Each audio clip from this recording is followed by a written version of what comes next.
మీ ఆత్మీయ మనసు ఎంత బలంగా ఉంది? లోక ప్రభావంలో కాకుండా దేవుని చిత్తాన్ని అనుసరించే జ్ఞానం మీకు ఎంతుందో పరీక్షించుకోండి. ఈరోజు మీకోసం 5 ఆసక్తికరమైన బైబిల్ క్విజ్ ప్రశ్నలతో మీ ముందుకు వచ్చాను. చివరి ప్రశ్న వరకు తప్పకుండా చూడండి. మీకు 5 ప్రశ్నల్లో ఎన్ని సరైన సమాధానాలు వచ్చాయో కామెంట్స్లో తెలియజేయండి. మరి అందరూ సిద్ధమేనా?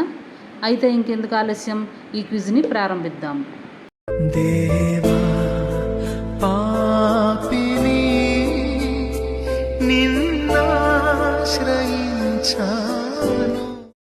మొదటి ప్రశ్న, పాముల వలె వివేకులై పావురముల వలె నిష్కపటులై ఉండండి అని చెప్పిన వారు ఎవరు? Your options. ఆప్షన్ ఏ పేతురు, ఆప్షన్ బి అపోస్తులుడైన పౌలు, ఆప్షన్ సి యేసుక్రీస్తు, ఆప్షన్ డి యోహాను బాప్తిజం ఇచ్చువారు. సరైన సమాధానాన్ని కామెంట్స్లో తెలుపగలరు. Your time starts now.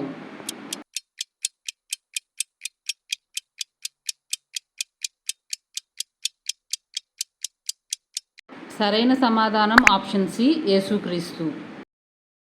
Bible reference, మత్తయి సువార్త 10వ అధ్యాయం 16వ వచనం. యేసు తన శిష్యులను లోకంలోనికి పంపిస్తూ పాముల వలె వివేకులై పావురముల వలె నిష్కపటులై ఉండుడి అని బోధించారు. సోషల్ మీడియా, స్నేహాలు, ఉద్యోగం, సంబంధాలు ఏ విషయంలోనైనా ప్రతి మాటను, ప్రతి అవకాశాన్ని వెంటనే నమ్మకుండా వివేకంతో ఆలోచించాలి.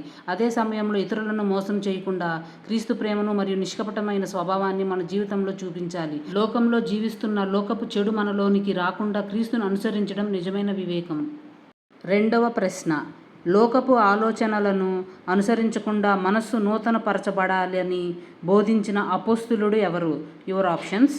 ఆప్షన్ ఏ పేతురు, ఆప్షన్ బి యాకోబు, ఆప్షన్ సి పౌలు, ఆప్షన్ డి యోహాను. సరైన సమాధానాన్ని కామెంట్స్లో తెలపగలరు. Your time starts now.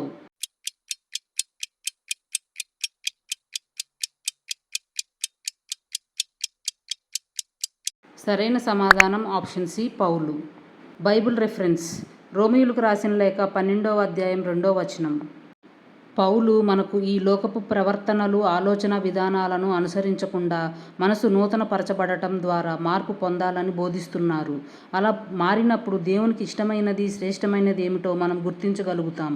ఈ రోజుల్లో సోషల్ మీడియా ట్రెండ్లు, ఇతర అభిప్రాయాలు మన ఆలోచనలను సులభంగా ప్రభావితం చేస్తున్నాయి. కానీ దేవుని పిల్లలమైన మనం లోకం చెప్పేదానికంటే దేవుని వాక్యం చెప్పేదాన్ని ఆధారంగా చేసుకొని ఆలోచించాలి. మనస్సు మారితే మన జీవితం మారుతుంది. దేవుని వాక్యంతో మనసును నింపితే దేవుని చిత్తానికి అనుగుణంగా జీవించగలుగుతాం. మూడవ ప్రశ్న, దేవుని రాజ్యాన్ని మరియు ఆయన నీతిని మొదట వెతకమని చెప్పిన వారు ఎవరు? Your options. ఆప్షన్ ఏ మోషే, ఆప్షన్ బి యేసుక్రీస్తు, ఆప్షన్ సి దావీదు, ఆప్షన్ డి సొలొమోను. సరైన సమాధానాన్ని కామెంట్స్లో తెలపగలరు. Your time starts now.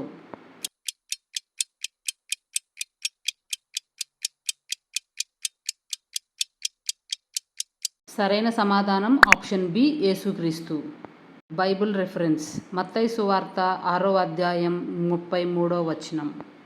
యేసు మొదట దేవుని రాజ్యాన్ని, ఆయన నీతిని వెతకండి అని బోధించారు. మన జీవితంలో దేవునికి మొదటి స్థానం ఇస్తే మనకు అవసరమైన వాటిని ఆయన చూసుకుంటారని ఈ వాక్యం మనకు నేర్పిస్తుంది. డబ్బు, ఉద్యోగం, పేరు, భవిష్యత్తు గురించి ఆందోళన పడటం కంటే ముందుగా దేవుని చిత్తాన్ని వెతకాలి. దేవుడు మొదటి స్థానంలో ఉన్నప్పుడు మన జీవితం సరైన దిశలో నడుస్తుంది. నాలుగవ ప్రశ్న, మార్తా ఎంతో పనిలో బిజీగా ఉన్నప్పుడు యేసు పాదాల దగ్గర కూర్చొని ఆయన మాటలు విన్నది ఎవరు? Your options. Option A Maria, option B Martha, option C Maria Magdalena, option D Elizabeth. సరైన సమాధానాన్ని కామెంట్స్లో తెలపగలరు. Your time starts now.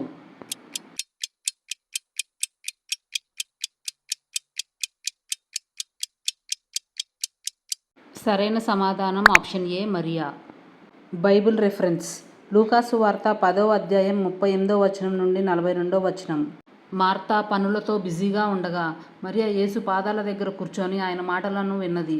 యేసు మరియ మంచి భాగాన్ని ఏర్పరచుకొనెను అని చెప్పారు. మన రోజువారీ పనులు, బాధ్యతలు మధ్య దేవుని సన్నిధికి సమయం కేటాయించడం మర్చిపోకూడదు.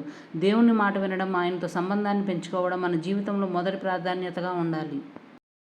5వ ప్రశ్న, దేవుని జ్ఞానం కోసం అడిగి ప్రజలను వివేకంగా పరిపాలించడానికి వరం పొందిన రాజు ఎవరు? Your options.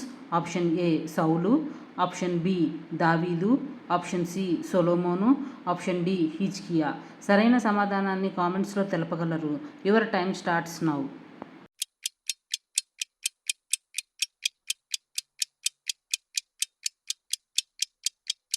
సరైన సమాధానం ఆప్షన్ సి సొలొమోను. బైబిల్ రెఫరెన్స్: మొదటి రాజుల గ్రంథము 3వ అధ్యాయం 9వ వచనం నుండి 12వ వచనము. సొలొమోను తన కోసం ధనం, దీర్ఘాయువు లేదా శత్రువుల నాశనాన్ని అడగకుండా ప్రజలను వివేకంతో న్యాయంగా నడిపించేందుకు జ్ఞానం మరియు వివేచన గల హృదయాన్ని దేవుని వద్ద కోరాడు.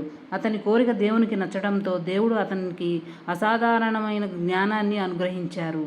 మన ప్రార్థనలో కేవలం సంపద, సౌకర్యాలు మాత్రమే కాకుండా దేవుని చిత్తాన్ని గుర్తించే జ్ఞానం, సరైన నిర్ణయాలు తీసుకునే వివేకం కోరుకుందాం.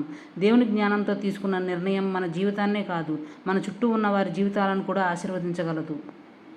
ఈ 5 బైబిల్ క్విజ్ ప్రశ్నల్లో మీకు ఎన్ని సమాధానాలు తెలుసు? మీ స్కోర్ని తప్పకుండా కామెంట్స్లో చెప్పండి. ఈ క్విజ్ మీకు నచ్చితే లైక్ చేసి మీ స్నేహితులతో షేర్ చేయండి. ఇలాంటి మరిన్ని బైబిల్ క్విజ్లు మరియు ఆత్మీయ సందేశాల కోసం child of God Rachitha YouTube ఛానల్ని సబ్స్క్రైబ్ చేయండి. దేవుని జ్ఞానంలో ఎదుగుతూ ఆయనకి ఇష్టమైన ఆత్మీయ మనసుతో జీవిద్దాం. దేవుడు మిమ్మల్ని ఆశీర్వదించునుగాక. Amen. Thank you. Praise the lord.